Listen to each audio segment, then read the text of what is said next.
विद्या भारती दिल्ली प्रांत कक्षा षष्ठी शारदा संस्कृतम द्वितीयः पाठः पद परिचयः। अर्थात पद मतलब होता है शब्द, और शब्द संस्कृत भाषा में 3 प्रकार के बताए गए हैं, पुल्लिंग, स्त्रीलिंग और नपुंसकलिंग। उन्हें हम लिंग के नाम से भी जानते हैं। आज हम उन्हीं के बारे में चर्चा करेंगे। सैनिकः सैनिकः रक्षति, सैनिकः किं करोति रक्षति, सैनिकः रक्षति अर्थात सैनिक रक्षा करता है, रक्षा करता है। चित्रों को देखते रहना है और समझते रहना है। सैनिकः रक्षति, सैनिक रक्षा करता है। कृषकः अर्थात किसान खेती करता है। कर्षति अर्थात जोतता है। चिकित्सकः चिकित्सकः अस्ति, एषः चिकित्सकः अस्ति, चिकित्सकः अस्ति, चिकित्सा अर्थात डॉक्टर। शिक्षकः पाठयति, शिक्षकः पाठयति। बालकः हसति। शशकः श्वानः उष्ट्रः वृषभः और व्याघ्रः। शशकः खरगोश, शशकः खरगोश, एषः शशकः अस्ति। श्वानः श्वानः भषति, श्वान अर्थात कुत्ता। भषति या बुक्कति, भषति मतलब भौंकता है, बुक्कति अर्थात भी भौंकता है। तो श्वानः भसति या बुक्कति। उष्ट्रः चलति, उष्ट्रः चलति। वृषभः अस्ति, बैल है। एषः व्याघ्रः अस्ति, यह बाघ है।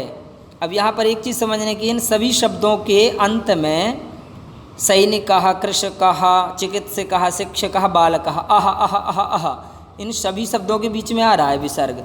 ये इसको प्रत्यय भी कहते हैं, और ये प्रत्यय पुल्लिंग के प्रत्यय हैं। तो हमें ये समझ लेना है, ये जो जिन शब्दों के बीच में इस प्रकार से आह आएगा, ये इस प्रकार से चिकित्सकः, शिक्षकः, श्वानः, शशकः, वो सभी शब्द पुल्लिंग होंगे।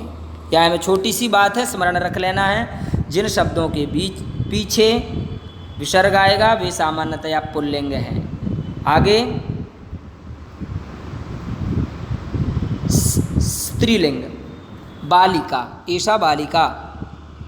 शिक्षिका, शिक्षिका पाठयति, शिक्षिका पाठयति, शिक्षिका अर्थात अध्यापिका पढ़ाती है। अम्बा माता पुत्रीं पालयति, अम्बा पुत्री को अर्थात बेटी को लालयति प्यार करती है, लाल करती है, दुलार रही है। अजा एषा बकरी, एषा अजा अस्ति, अजा अर्थात बकरी।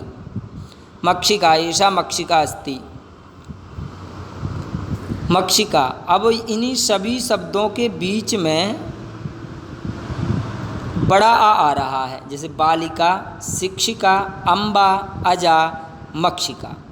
आ अर्थात स्त्रीलिंग है ये, स्त्रीलिंग। पुल्लिंग के अंत में विसर्ग आता है, स्त्रीलिंग के अंत में अ।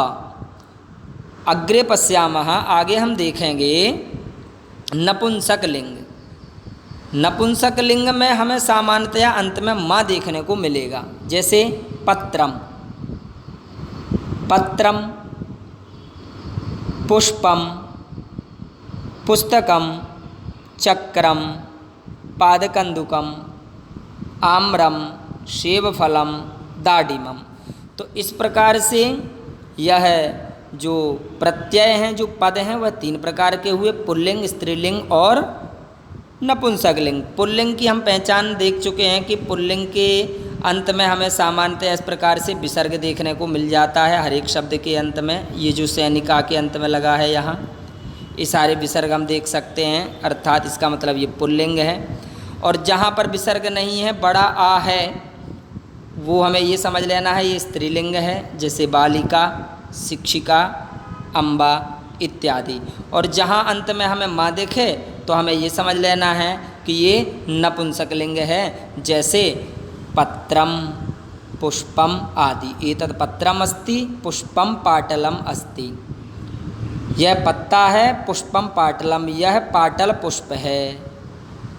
इस प्रकार से हमें ठीक से अभ्यास कर लेना है और इन शब्दों को ध्यान रख लेना है। इन्हीं शब्दों के आधार पर इसके प्रश्नोत्तर निर्माण करने हैं, जो अभ्यास कार्य हम आपको भेज देंगे। आप अभ्यास कर लें। नमस्कार।